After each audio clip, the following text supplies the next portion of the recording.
E aí eu exalto o fato de estarmos tratando de um assunto que é realmente relevante nos dias atuais, que é a sustentabilidade. A sustentabilidade, quando alguém me pergunta conceito, eu costumo dizer que a sustentabilidade ela tem a ver com uma resiliência. Observe, é preciso respeitar resiliência para que haja sustentabilidade. O que é resiliência? Qual é a vegetação que tem mais resiliência? A daqui de Jequié ou a de Ilhéus? A capacidade de se reerguer? A daqui de Jequié. Porque como a de Ilhéus ela é mais exuberante em termos volumosos, para que se volte ela ao estado original, ela demanda muito mais tempo, ela tem uma menor capacidade de resiliência. Entretanto, em aspectos de vegetação.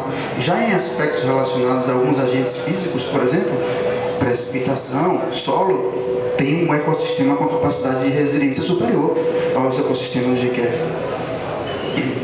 Sustentabilidade tem a ver com conseguir conciliar a pretensão do desenvolvimento humano com todas as questões básicas sociais e ambientais. E para que a gente possa falar de questões básicas sociais e ambientais, temos que pensar na ética ambiental. A ética ambiental é tudo aquilo que a gente pode, que deve, que quer. Se não podemos, não queremos, mas se podemos, não tem como a gente fazer algo ambiental. A ética ambiental tem que responder esses três pilares. Eu quero, eu posso e devo. E aí, observe essa frase lá: os homens são miseráveis porque não sabem ver nem entender os bens que estão ao seu alcance. Quem disse isso? Estamos conversando agora, em julho de 2019, sobre esse assunto visto há 2.500 anos atrás, dito por Pitágoras. É verdade. Quando eu era pequeno, eu me lembro de que eu acreditava que o mar era infinito. E nós temos essa ideia de que os recursos naturais eles são infinitos, né? A gente não tem noção de que... Não é que não tenha noção. A gente não tem o devido entendimento de que esses recursos naturais, renováveis ou não, eles precisam... eles possuem uma característica específica e uma capacidade de resiliência. Essa capacidade de se reerguer é preciso que se conheça, justamente para que se possa falar em novas energias, para que se possa falar em novas condutas ambientais, para que se possa falar em nova legislação. Nesse ponto, eu gostaria de falar uma coisa que eu disse. Eu represento o CREA lá em Ilhéus, no Conselho Municipal de Meio Ambiente, que é o CONDEMA. E uma certa feita, tem pouco tempo, eu vi algumas conversas de cunho político, e aí essas conversas que a gente já conhece, né? Bolsonaro, Lula, Dilma, sei quem. Eu estou aguardando até agora Fernando Henrique, Lula, Dilma, Bolsonaro tratar das questões ambientais da forma que se precisa tratar. Porque nós temos um código florestal que já foi feito e defasado em 2012. Nós temos uma lei da Mata Atlântica, que é a Lei 11.428, que já é defasada e pouco explícita. Eu estou falando de uma lei de 2006, regulamentada pelo decreto 6660, também sem condições de ser executado. Pelo menos perde-se o grande objetivo, transformando o meio ambiente às vezes em objeto, que não é objetivo. Nós temos a lei de crimes ambientais 9605, que fala e pouco se aplica. No estado da Bahia temos uma legislação também que é boa, a 16.693, a atual legislação do estado da Bahia, que trata de regularização ambiental. Regularização ambiental. As atividades de vocês todos aqui, que eu sei que tem pessoas de engenharia civil, tem de mecânica também, não é isso? Todas as áreas de vocês passarão por necessidade de regularização. Você vai se deparar com outorga, você vai se deparar com alvará, você vai se deparar com licenciamento, você vai se deparar com, enfim, com uma série de procedimentos administrativos que vão atestar, ou melhor, pressupõe-se que está adequado ambientalmente e urbanisticamente, no caso dos engenheiros civis e no caso dos engenheiros mecânicos, nós todos sempre tratando das normas, né? Observem, isso aí é um site World Meters, que é um site que eu utilizo de forma até curiosa. Eu brinco com esse site assim, porque ele tem várias informações importantes. Observem, isso aqui foi uma coisa que eu peguei em 2016. A população brasileira era essa. Gente, Se vocês têm menos de 30 anos, dificilmente vão se lembrar, mas eu me lembro de cantarmos, na época da Copa, 90 milhões em ação para frente Brasil. Nós tínhamos 90 milhões outro dia. Nós já temos 205, na verdade nós já temos mais. No mundo tem mais de 7 bilhões e meio. Esse dado é de 2016. Nós temos 540 milhões de pessoas obesas, enquanto que ainda morre-se de fome. Aí eu volto a falar, não tão antigo como o gênio Pitágoras, mas também o gênio como Thomas Malthus. Ele disse lá na época de 1978, mais ou menos, ele que na verdade fez a teoria malthusiana. O que ele dizia? Olhe, o crescimento populacional em uma progressão geométrica, enquanto que o crescimento dos alimentos, a disponibilidade de alimentos é aritmética. Isso não vai funcionar. Quando a gente vai falar aqui de questão ambiental, eu não vou entrar no mérito mais do utópico, da filosofia, que é interessante, é importante, mas eu não vou entrar nessa ideia da distância. Quando eu falo utópico, a noção de distância que às vezes nós temos. Eu quero dizer a vocês que todos nós estamos sujeitos às questões ambientais em termos práticos.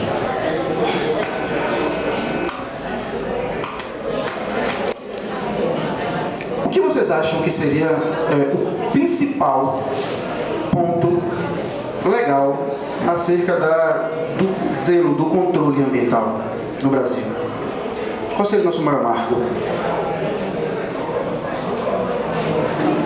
Vou contar uma história que é verdadeira, que André Trigueiro, ele fala muito bem sobre isso. Ele conta que André Trigueiro, ele diz o seguinte: um dos principais prêmios norte-americanos sobre literatura é o Pulitzer.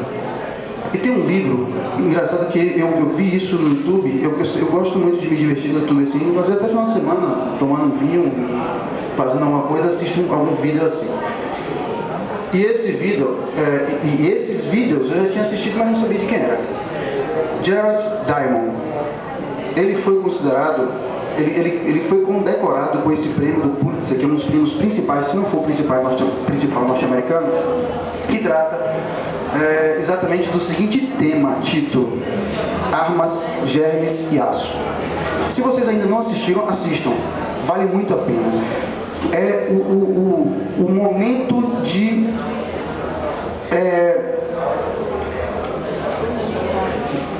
relação entre povos diferentes. Enquanto alguns nativos eles não tinham contato com mais nenhum tipo de seres humanos, outros seres humanos já tinham germes, já tinham armas e já dominavam o aço. Então esse livro fala exatamente sobre isso. Não foi nesse livro que eu vou contar a história que ele relata. No livro subsequente a esse, ele trata do nosso futuro em comum. O que aconteceu? Uma discussão disso lá em Estocolmo.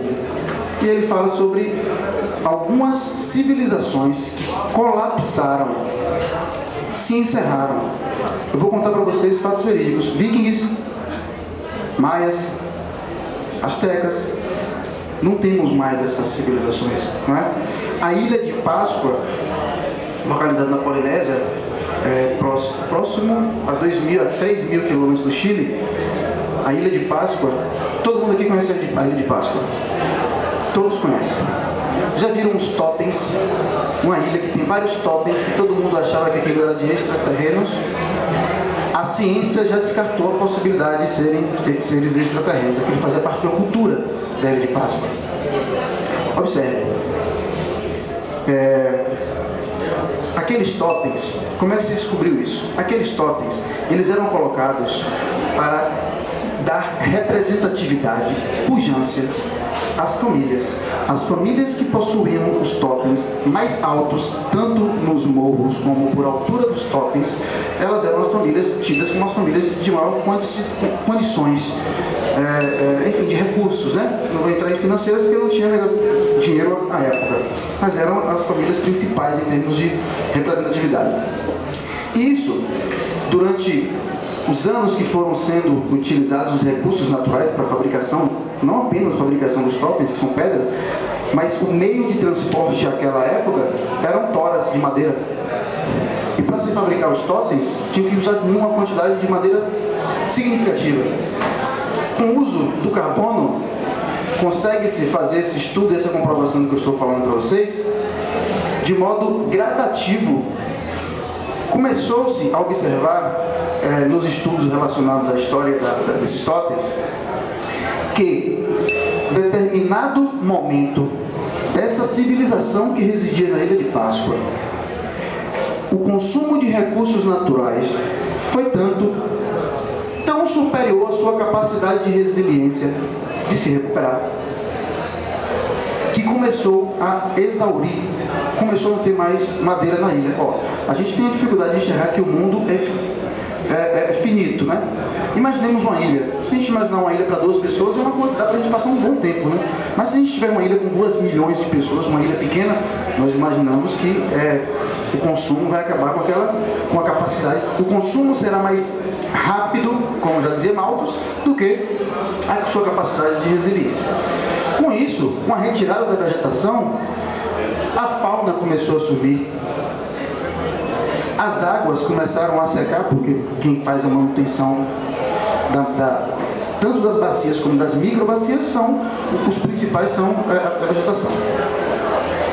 E aí, pasmem, como essa civilização se encerrou. Como é que eles descobriram isso, Ricardo? Sabe como eles descobriram isso? Que as últimas 100 pessoas que o carbono 14 diagnosticou como sendo as últimas que morreram, elas não tinham nem braço nem perna. Eles estavam se comendo. Assim encerrou a vida na Ilha de Páscoa. A gente está falando de uma coisa que parece antiga, e é antiga.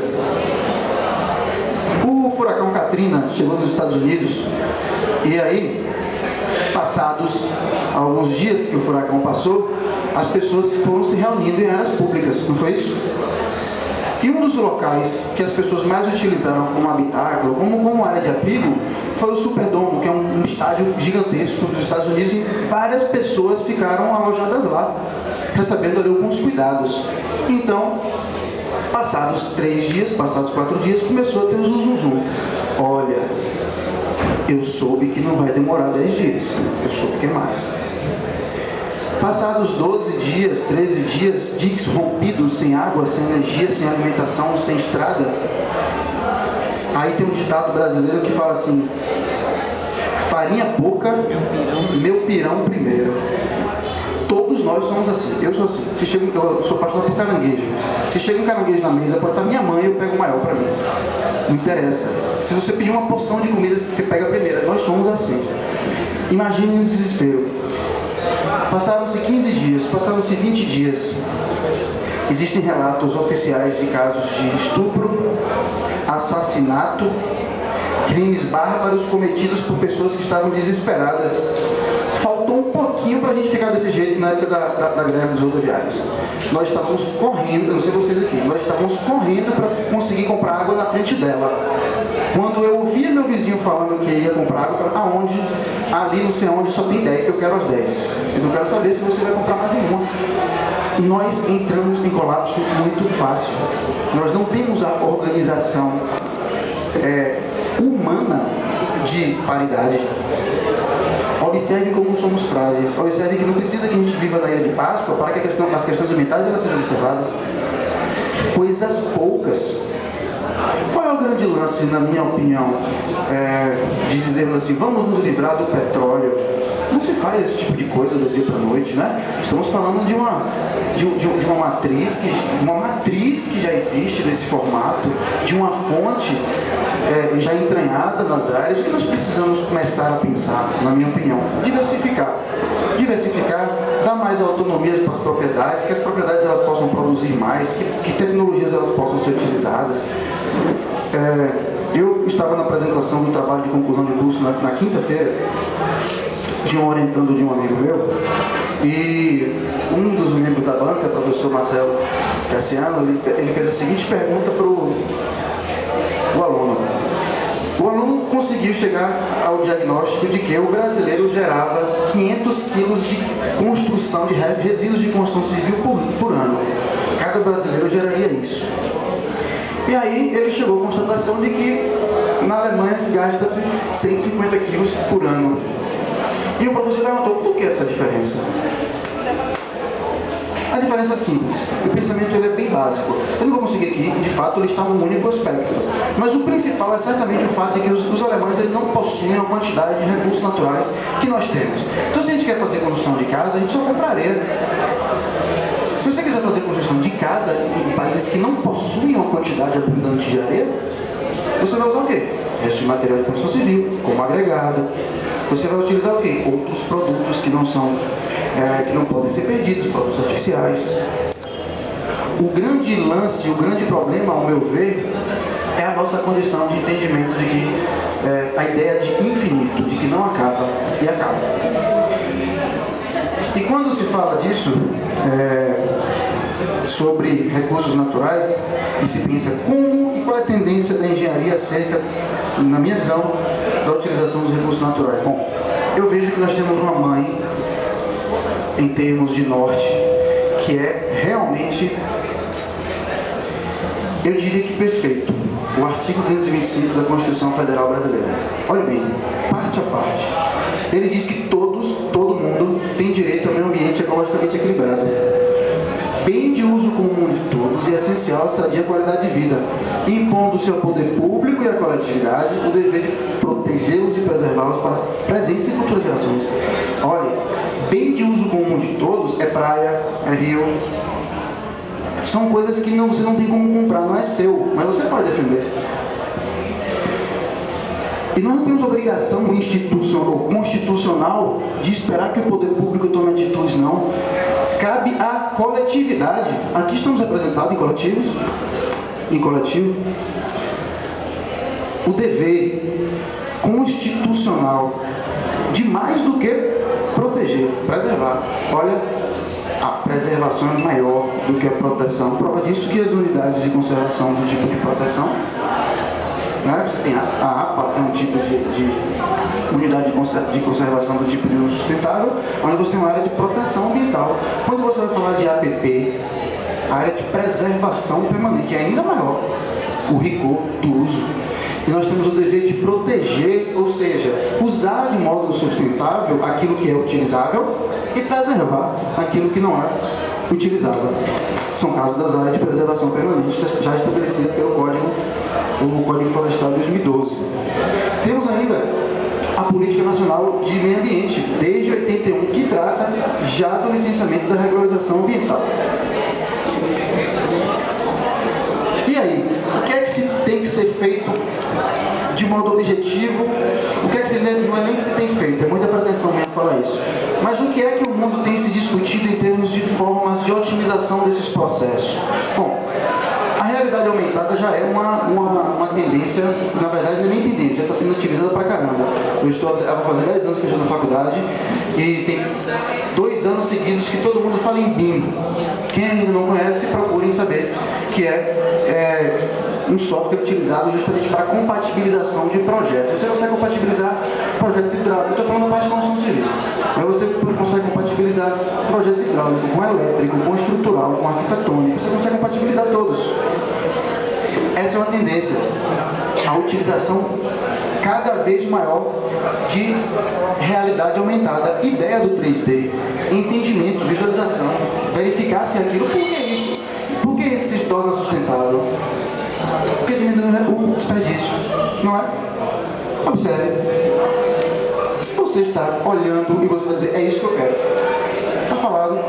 Agora, se você não tiver a ideia do que é aquilo que você quer, você precisa esperar que fique pronto para você ver se é aquilo que você quer. E mais, quando se trabalha em 3D, em realidade aumentada, você consegue fazer mensuração, dimensionamento, provisionamento, previsão. Isso tudo é gestão. E gestão, objetivo, otimização. E quando se busca otimização, tem que se ter uma noção de realidade aumentada. Internet das coisas. Salvador está bombando disso. Eu moro em Itabuna, mas às vezes vou a Salvador. Está bombando disso. As casas são todas monitoradas pelo celular. Todas. Se a geladeira está sendo utilizada mais, se a geladeira está com a porta aberta, se sua TV está ligada, se tem alguém, enfim, esqueceu um ar-condicionado. Isso tem sido cada dia mais uma realidade. E não é uma questão puramente ambiental, não. Economia, né? Tranquilidade. sustentabilidade, garantia. Ainda há pouco eu estava conversando com o Laís, de que eu vou ter que voltar hoje. Amanhã eu vou estar num hotel lá de Ilhéus, onde eu tomei um susto com a qualidade. Eu comecei a fazer serviço para o hotel agora, ou seja, ele já tinha isso tudo que eu vou falar. Aproveitamento de água de chuva. Olha, ele me contratou tem 15 dias. Eu vou relatar o que já tinha quando eu cheguei. Não foi eu que cheguei com essa ideia minha e eles usaram, não. Já era uma ideia. Aproveitamento de água de chuva. O pavilhão inteiro do hotel é utilizado, é servido de água de chuva, tratada nas águas de chuva. Reciclagem de todos os materiais, além de que ele preza por toda uma questão de sustentabilidade que vende, né? As pessoas que vão para a beira da praia não querem outra coisa que não seja algo realmente o mais natural possível. Ele ainda consegue ter lucro com isso. As cooperativas vêm buscar materiais que são recicláveis. A horta deles inteira é feita com, grande parte da horta deles é feita inteira com material, resto de alimentação que eles fazem em compostagem e aproveitam esse material lá. E eu perguntei para ele, eu falei, amigo, por que... Ele é meu amigo de infância. Eu perguntei, amigo, por que você fez isso tudo e tal, se você não tem o mínimo conhecimento disso? Você não tem, na verdade, essa política dentro de você? Ele disse, rapaz, eu gastava 10 mil reais só com aquela parte do hotel que hoje está sem consumir muita água. Eu gasto 1.500 com o tratamento da água.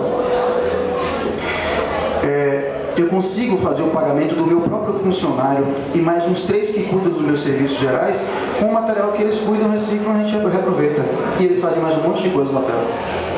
E eu estava fazendo com a Laís, e nós agora estamos pensando em fazer parte do hotel, os bastidores que ninguém conhece. Trazer o meu cliente para o hotel e falar, vamos ali comigo na cozinha, vamos ali comigo na horta, vamos ali comigo ver de onde vem a água do seu prédio. Por isso que eu te cobro X reais, para você estar aqui fim de semana. Eu disse a ele, eu falei, amigo, eu sou o seu amigo de sempre, estou aqui nesse hotel sempre, não tinha ideia de como vocês eram sustentáveis. A sustentabilidade, ela não é mais uma questão de opinião, nem uma questão de pensamento, nem de filosofia. Ela está presente na Constituição Federal.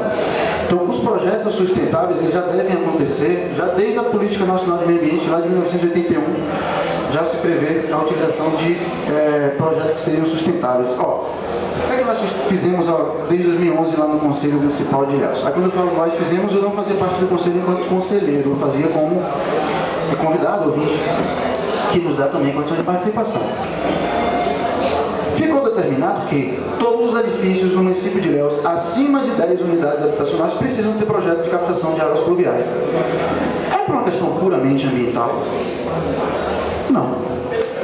Nós temos problema de água. No verão falta água na Itabuna, todo mundo sabe disso. Há 2 anos atrás, quer dizer, é redundante, há 2 anos, Ilhéus também ficou com problema de água. Fechou-se lava-jato, fechou-se posto de combustível, fechou-se hospital. Ou você pensa nesse formato de sustentabilidade em termos de ser autossuficiente em algo, ou o seu projeto já não está mais funcionando, ele já não é mais um projeto execuível, não tem as condições de ser executado. Construções limpas, né? Tem-se muito falado aí nessa temática de construções limpas como uma forma de otimização de processos. E quem está caindo matando nisso aí é a turma de engenharia civil. Eu fiz o meu mestrado em bioenergia. E aí quando eu comento com meus amigos, eles dizem assim para mim, rapaz, e eu digo para eles, né, vai lá fazer o mestrado de bioenergia, é muito bom. Eles dizem assim, você acha que eu vou lá fazer o quê? Bioenergia, nem quero trabalhar com bioenergia.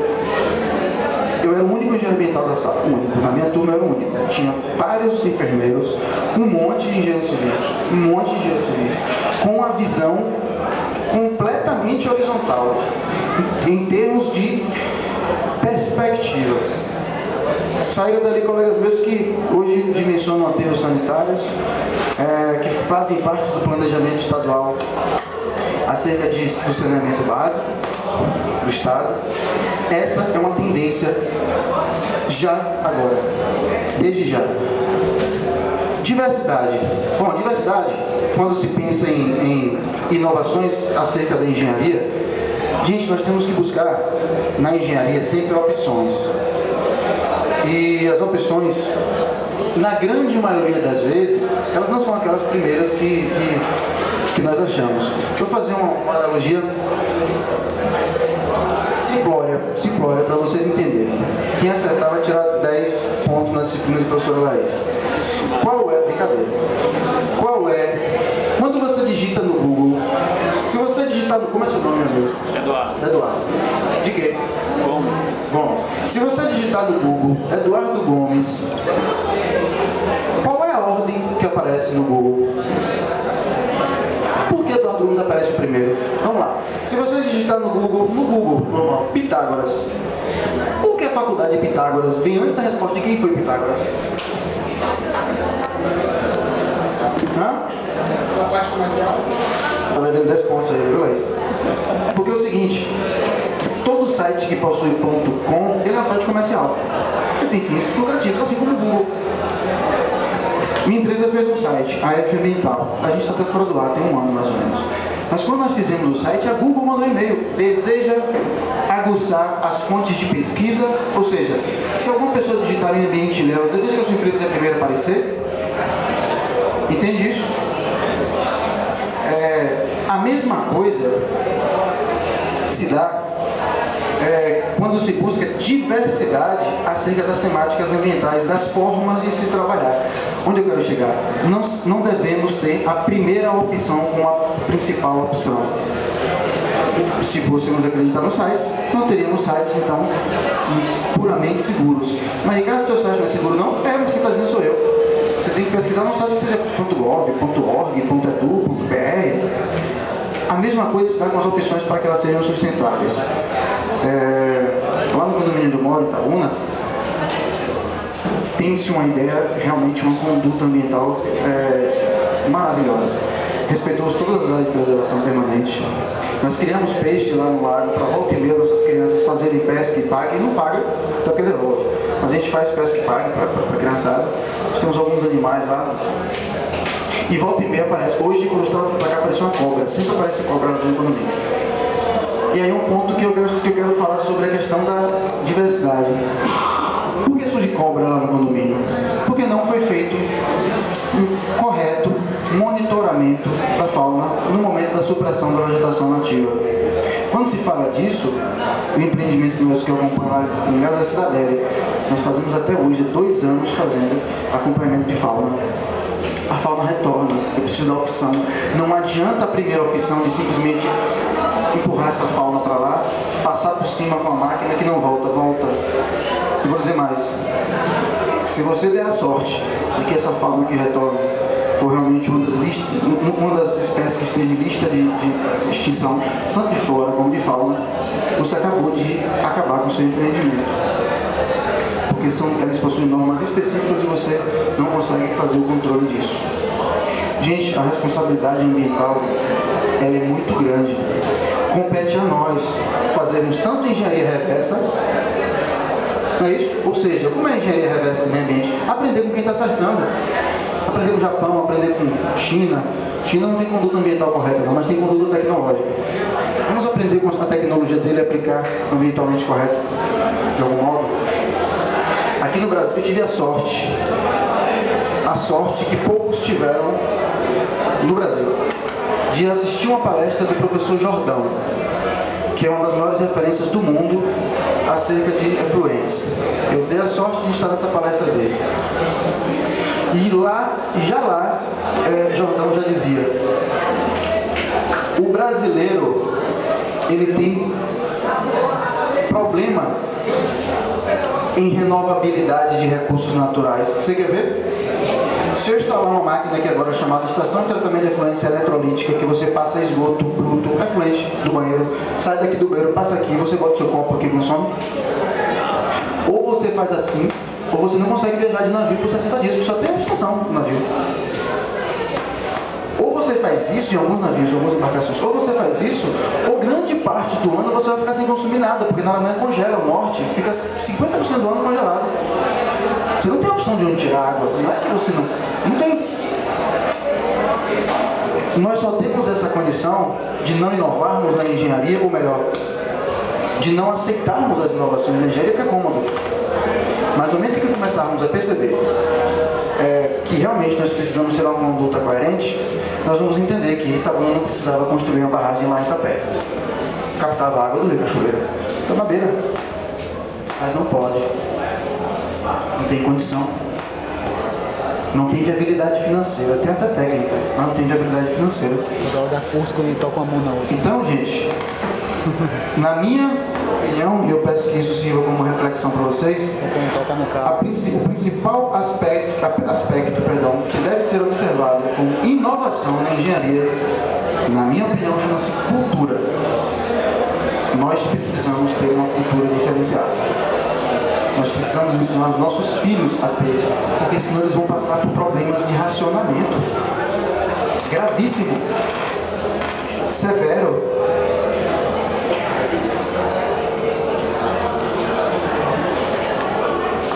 Um ambiente limpo não é o que mais se limpa, é o que menos se suja. Olha,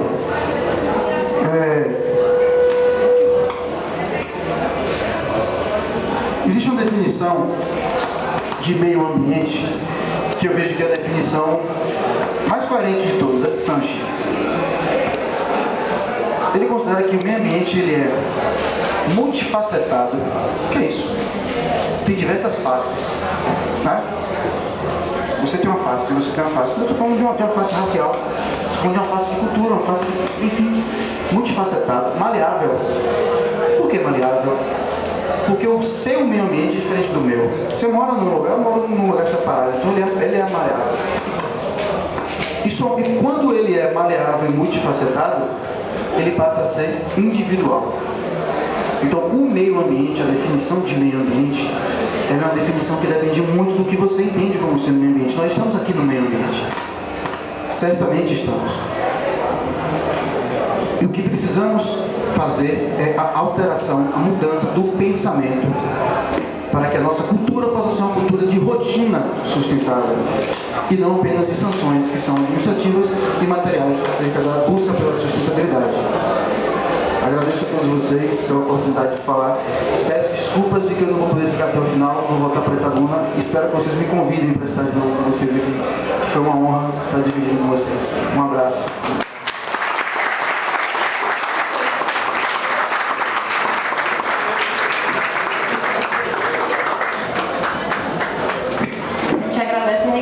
Pela disponibilidade dele de ter saído de Itabuna para vir aqui prestigiar nosso evento, participar do nosso evento. Quando eu coloquei lá no status do WhatsApp, várias pessoas colocaram: pô, Ricardo, muita de gente assim conhecendo, né, a importância do trabalho dele, das palestras dele. Então a gente convida ele para os próximos eventos aqui, a gente vai combinar outro para ter uma participação com um pouco de tempo maior. Quero falar com vocês também em relação às inscrições. Quem não fez a inscrição ainda, procura a Doninhas ali no fundo, fazer a inscrição de vocês. E após o término do evento, serão distribuídos certificados. O certificado é de participação integral, quem participou do evento durante a noite toda. O certificado já está sendo emitido. No momento que você for sair, você já pega esse certificado e já leva para casa. Ah, mas eu saí agora, acabou a palestra de Ricardo e eu fui embora. Aí a gente não vai estar liberando o certificado, ok? O certificado é para a palestra da noite inteira. Agora eu vou convidar com vocês um ex-aluno meu, ele é engenheiro civil e analista de sistema, Augusto Santana, para tratar um pouquinho com a gente sobre energias renováveis.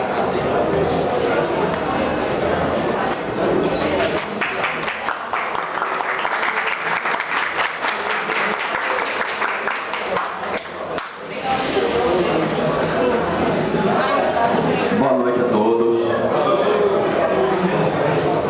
Primeiro, agradecer o convite da professora Laís. Desculpar um pouco a voz, que a minha garganta não está muito boa. Quase que eu não venho, mas deu certo.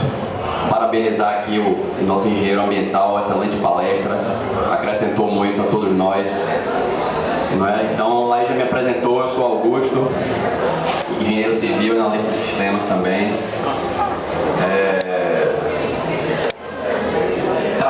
Faço alguns trabalhos na área de energia solar fotovoltaica aqui na cidade.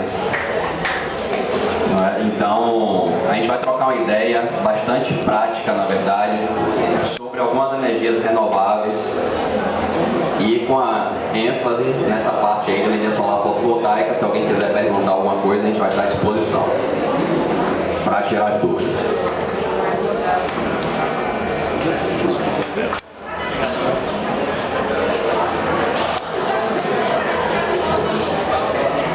Então, gente, eu pretendo também ser rápido por causa do horário e também para não forçar muito a garganta, para amanhã eu estar podendo falar também. Então, fontes renováveis de energia. O que a gente pensa quando vem na nossa cabeça a questão de energias renováveis é justamente a questão da efemeridade desse recurso, não é? Esse recurso, ele é um recurso que se esgota ou não se esgota?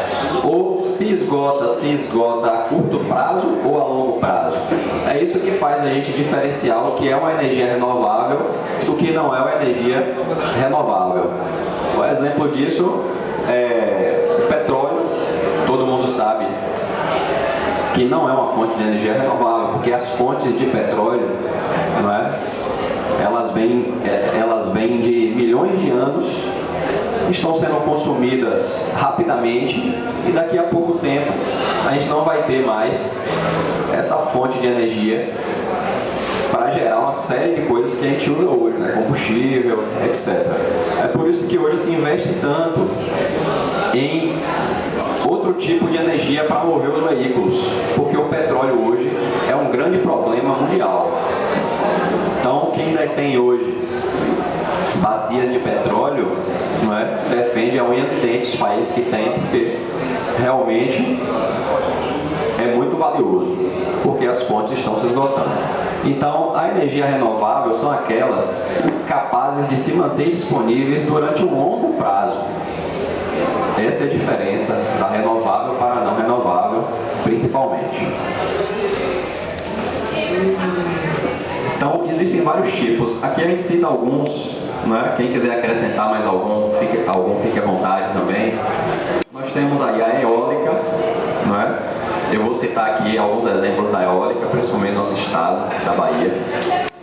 A solar, a hídrica, a biomassa, a geotérmica, das ondas e das marés. Também nós temos a osmótica, já ouviu falar da osmótica? Ela trabalha com a passagem, não é? Quem já ouviu falar de osmose vai conseguir fazer essa analogia, não é? É a passagem de um meio mais denso para um meio menos denso. Então você tem a água do mar, por exemplo, você represa a água do mar e do outro lado você bota uma água doce, vai ter uma passagem ali, uma corrente de um lado para o outro, não é? Então essa corrente de um lado para o outro aí gera energia. A energia do movimento também é muito utilizada hoje em dia. Hoje, em alguns países como o Japão, nós temos estradas que geram energia. Os carros passam e a maneira que o peso do carro ele atua em determinada área do asfalto, naquele ponto ali já vai gerando energia para iluminar aquela área ali onde está passando, onde tem aquela estrada, não é? Alguns estádios de futebol em alguns países já trabalha com geração de energia no movimento das torcidas. As torcidas se movimentam, não é? E as arquibancadas têm captadores que captam esses movimentos gerando energia. Então, isso aí é energia cinética. Então, hoje em dia existem diversas formas de produção de energia, não é, renovável. E a coisa mais interessante disso é que toda a energia ela provém do Sol. Já pararam para perceber isso? Não? O zero absoluto, alguém sabe na aula de química e de física? O zero absoluto é 273 graus negativos, é a ausência completa de energia. Não é? Quando uma partícula, um átomo, ele não está vibrando mais. Não é? 273 graus negativos é o mínimo que se consegue chegar em termos de ausência. Na verdade, não se consegue chegar, mas é o que se chama de zero absoluto, em que as partículas, não é, que compõem a matéria, são os átomos, elas perdem a capacidade de se movimentar. É a ausência total de energia. Então, toda fonte de energia, ela provém do Sol. Quando a gente fala em calorias, não é por acaso, não é? Então, a luz do Sol ela incide sobre o nosso planeta, né, gerando os diversos tipos de energia. Se você tem o vento, a energia eólica, o vento provém do Sol, sim, porque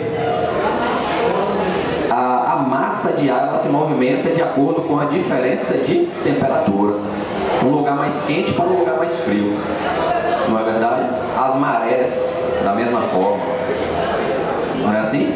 Então toda a energia ela provém do Sol. Sem a energia solar, a gente chega lá no... vai esfriando, esfriando, até chegar no zero absoluto. Não é? E a matéria ali inerte.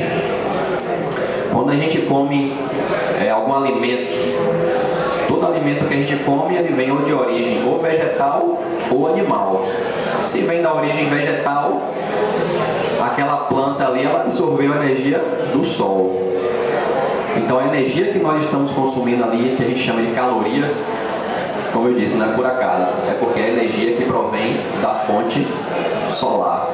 Se a gente come a carne de um animal, esse animal consumiu, um exemplo, boi, né? Carne bovina, ele come o quê? Capim. O capim é energia de onde? Do Sol. E assim vai. Então toda fonte de energia, ela provém do Sol. Bom, a energia eólica é bastante interessante, inclusive no nosso estado.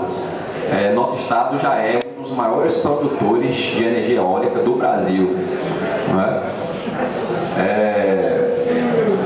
Nós temos diversos parques de energia eólica em vários locais, Caetité, uma série de lugares, no Nordeste inteiro, na verdade, também. Tem uma fonte muito grande. Não é? A gente só perde, se não me engano, para o Rio Grande do Sul. E mesmo assim, esse ano, pelo que eu li, a gente vai ultrapassar. Já existem projetos aí para esse ano. A gente vai ultrapassar o Rio Grande do Sul, em termos de energia eólica. Então a energia eólica, basicamente, ela utiliza a força, não é, das correntes de ar. Eu vi ali bastante interessante, ali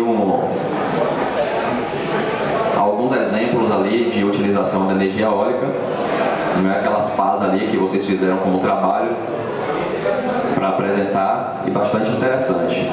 Então é mais ou menos esse princípio mesmo, né? O princípio da energia eólica, da energia hídrica, é basicamente o mesmo. A diferença é como se movimenta, né? Como se faz movimentar aquele motorzinho ali. Quem foi que fez aquele trabalho? Ele está aqui? Não tem ninguém aqui que fez aquele? Pronto. Então é o princípio do dínamo, né? É um dínamo.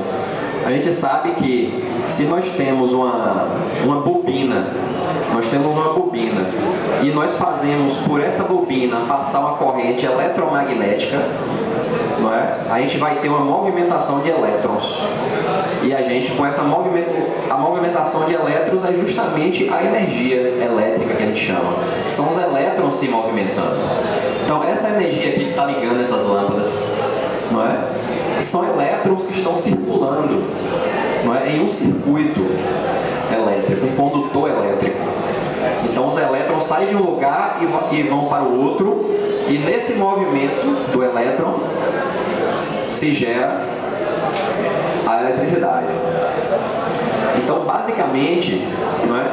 Aliás, se descobriu antigamente que a passagem de uma fonte eletromagnética, aliás, de uma fonte magnética, se você pegar um ímã e passar em um condutor, um cobre ou qualquer tipo de condutor, ele vai fazer uma movimentação de elétrons nesse condutor. Os elétrons vão passar de um lado para o outro. E assim vai gerar o que a gente chama de corrente elétrica, que é justamente o movimento dos elétrons. Então o princípio de funcionamento do dínamo, e que é o mesmo princípio de funcionamento dos motores, e que são o princípio de funcionamento do gerador eólico, da usina hidrelétrica, é o mesmo. É justamente uma fonte magnética que se faz se movimentar, não é, ao redor de um condutor elétrico, que seria uma bobina, né, de fio de cobre, que faz com que os elétrons nesse condutor se movimentem, gerando a corrente elétrica. Então isso é bastante interessante. É o mesmo princípio utilizando fontes diferentes de movimento. É o vento, é a água, são as marés, etc.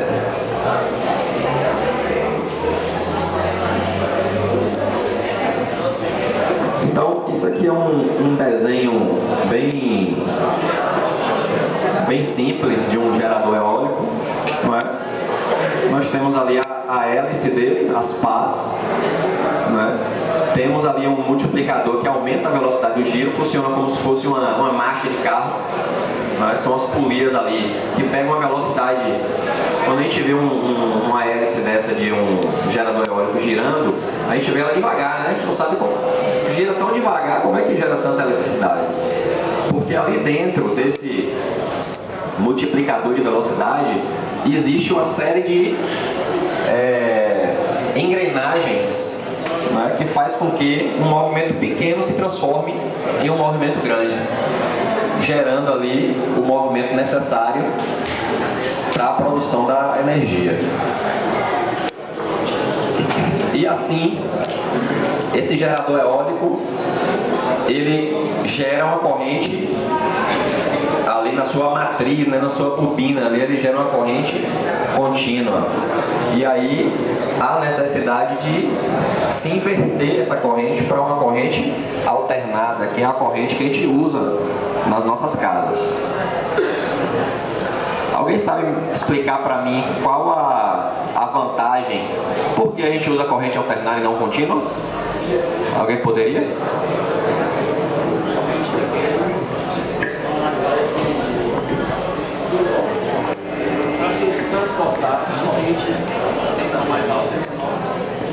Justamente, então, como é o seu nome?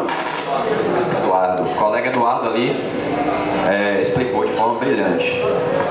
Então, a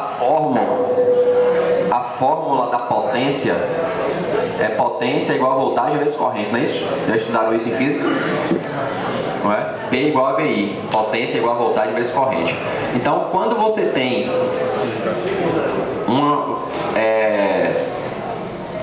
voltagem alta, você precisa ter uma corrente baixa para ter a mesma potência. Então, para se transmitir a energia por 1 quilômetro de distância, é interessante que a gente tenha uma corrente baixa. Porque se a gente tiver uma corrente alta, a gente não vai conseguir transmitir, porque os condutores da eletricidade, para se transmitir uma corrente alta, tem que ser bem robustos, não é? Então, optou-se por trabalhar com a corrente bem pequena, e para isso se trabalha com a voltagem bem grande, uma diferença de potencial maior. Então, é basicamente por isso mesmo. Então, as linhas de transmissão de energia elétrica, elas trabalham com 13.800 volts, daí para cima, né? Então, quando chega na nossa casa é 220 volts, que é, né? Tem lugar que é 127 volts. Mas na nossa casa ela já tem, se você olhar próximo da sua casa, tem um transformador no poste. Aquele transformador ali recebe 13.800. Aí ele reduz para 220 volts e, consequentemente, aumenta a corrente. A corrente já fica maior. Então, é mais ou menos por aí.